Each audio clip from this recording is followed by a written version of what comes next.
Tonight, we're having our 5th in a series of Diva dinners. We began this tradition back when Marie Plett was in La Boheme, and she said, I'll cook a dinner for you. Make a beautiful French dinner, and you can invite whoever you like to come as a fundraiser. And so we did, and it was so successful, we decided this was going to become an annual or semi-annual event. So now we've had 5, dinner with the diva, and sometimes it's dinner with the director, and sometimes it's dinner with the diva. Well, tonight we magically have all 3 at the same dinner. And we're here tonight in the home of Val and Hank Huff, and they're our hosts tonight. Come on in, Val. Come on, Hank. Welcome everybody to our home and to hopefully a wonderful dinner. And as we know, we have fabulous wines, right? Absolutely, and as everyone can see by my tuck shirt and tie, that I will be the butler tonight. And so I'm looking forward to performing those duties. Okay, thank you. Thank you.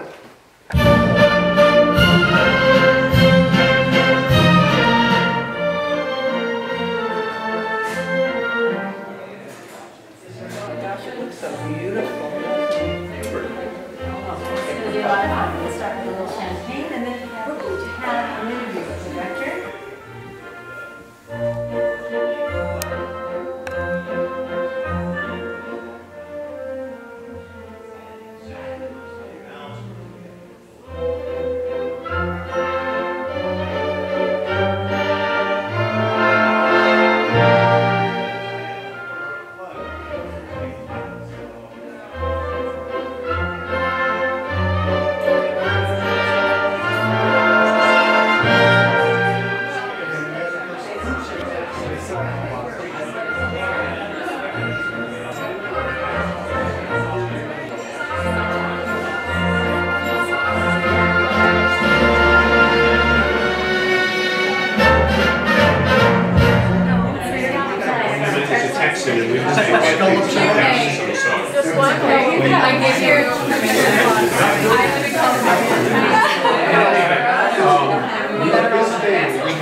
The guests are going to take turns interviewing Candace Evans, the director, for the upcoming production of Lucia de Livermore.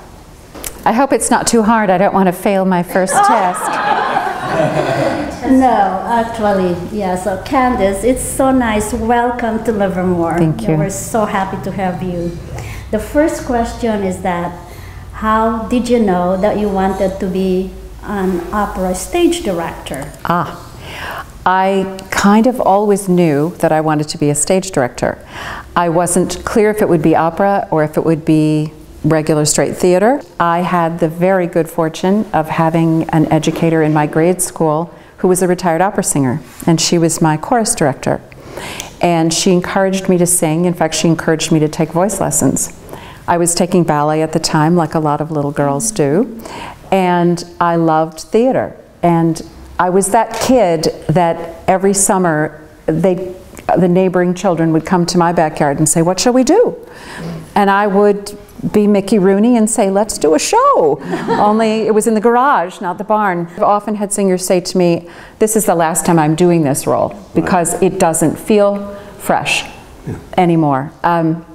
When I lived in New York, I had a lot of friends that did Broadway shows, and that is the ultimate in repetition. Eight performances a week. Exactly, exactly. And one dear friend said to me, you know, I do the show every night for a different person.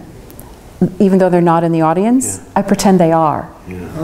It's, you know, my old neighbor, my grade school art teacher, because each one of them connects to you in a different corner of your heart.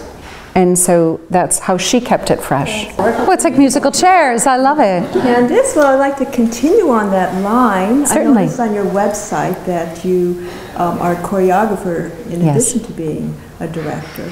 So what was first, and are you able to combine these? I frequently combine them. It is a bit of a chicken and egg situation because I always loved theater and I always loved dance. As a young person, it's easier to take dance classes than acting classes. So I guess I would say the dance led the way in terms of experientially. In terms of what I wanted to do with it, theater led the way.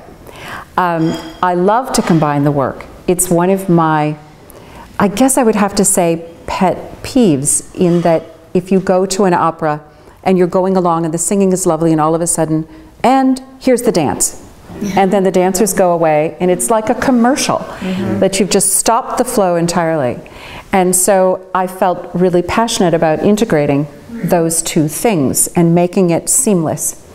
A footnote here is that I'm sort of fiscally attractive to companies because they don't have to hire a choreographer. They save the fee of the flight and the housing, and so it's like a double whammy. As an illustration of something that I did recently, I just did a Salome, and of course the Dance of the Seven Veils is a huge component to the piece. And so I felt strongly about doing that as my own choreography, and I knew that my leading lady would need a support system around her because it's a 9-minute aria, and if you're not a dancer, which of course if you can sing that role nobody is, you need dancers adjacent to you. And so I decided I wanted 4 young men to dance with her, but I didn't want them to just lark on and suddenly appear. So I had them as caterers at the party. So they were there from the beginning, serving drinks and doing things, and so it made sense that they would go by her and she noticed them, or they were integrated into the storyline. And so when she started to dance, she could just suddenly grab one of them and we were off. So, don't ask me in German. We'll try to do it in English. Good, bravo. Okay. Candice, when you direct an opera, you have a certain concept of how the roles are to be performed. What do you do when you have a singer who kind of doesn't follow your concept, who has... Oh boy. Okay, first of all, my concept is more about how the story should be told. It's more about what I think the story is, where it's going, because that's the root of my job. So we're at a time, I think, in opera where we're spreading our wings in new directions and allowing a different definition of what can be an operatic experience. Certainly the voice quality has to be there, you know, but it can be framed differently, which I think is incredibly interesting. The uses of projections has changed our expectations entirely. So I had the task of staging an avalanche. It worked. It did. It did. And then it went into Everest. So they were both, it was, you know, night on the mountain kind of thing, situation. And what was really fascinating was the audience draw was a complete mix. We had classical opera fans, we had the Dallas patrons who had bought their seasons. We had people who were mountain climbers who came because they'd seen advertisements in Outside magazine. And they wanted to go, okay, so how do we sing about climbing a mountain? You know? So I don't think it's scary, I think it's in the marketing.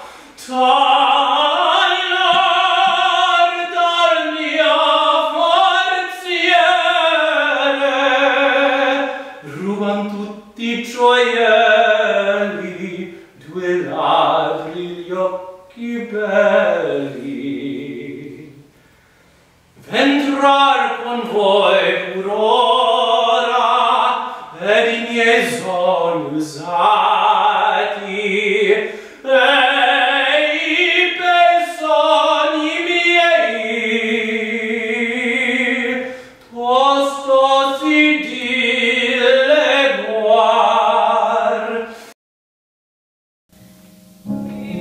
If I loved you time and again, I would try to say all I'd want you to know.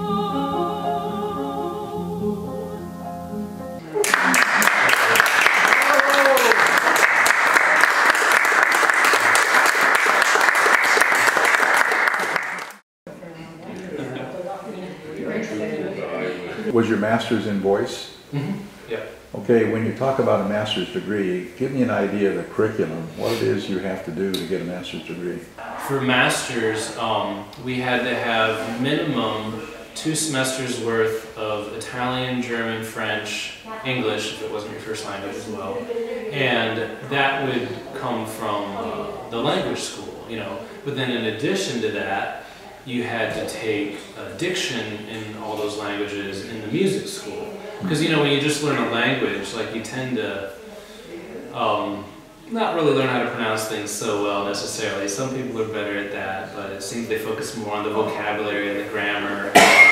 So then we get the diction to make sure we're pronouncing things correctly. Vocal pedagogy. What does that mean?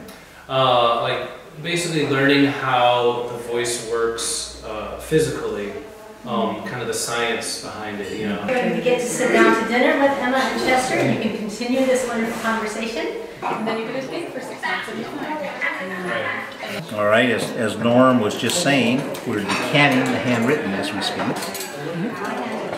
And we're planning on serving this within the next 45 minutes or so. He can tell you all about the chemistry at all times.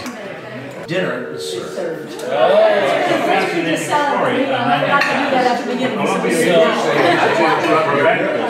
Thing from going independent. They were in the military for 3 years. And United Fruit Company back on their train course. They were running the only train in the area. For 32 months. And they gave The Jack Daniel's pepper stick sauce.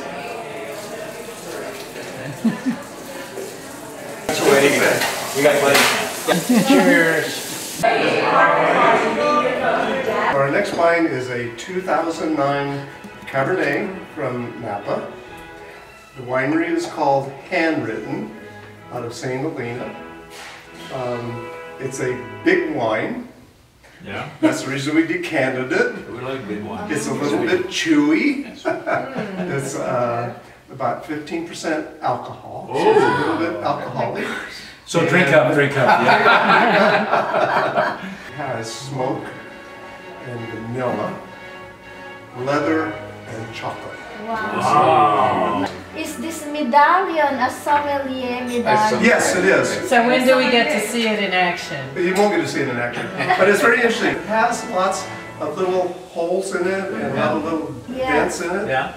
And the reason you pour a little bit of wine in it, and usually wine is served in a dark environment like this, and so all these little holes and circles make the light reflect off of the wine, so you can actually see the wine. Where if you didn't have this, you can't see the wine. And then also, if you put just a little bit in, it's easier to smell.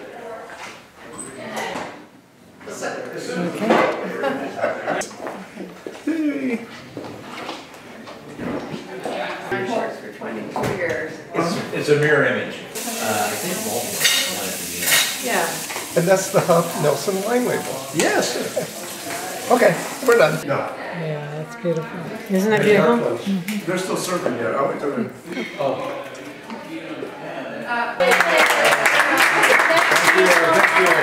The staff has arrived. Thank you. And we've been watching Downton Abbey. And we're not doing a very good job yet. So we're learning. Actually, we've been drinking some very nice wine. What we really want to thank you for is supporting LVO, obviously. And so this is a lot of fun for us to put this on. And we were very happy to do it. And obviously your money goes to support Livermore Valley Opera, which we're very excited about. Stephanie, you want to add something? I've actually been out here having conversations and having a lot of good time just leaning against the wall here, drinking a glass of wine. So I've said plenty. I think you all know me. But I wanted to make sure you had a chance to thank our wonderful staff. We thank our singers for taking, time. Yeah. This is their day off. This is the one day off. Right. Yes. And still had to sing a little bit. Yeah. Such a pleasure having you. Thank you very much. You're so welcome. Thank you all for having us. The last thing I request is everybody drive carefully. Yes.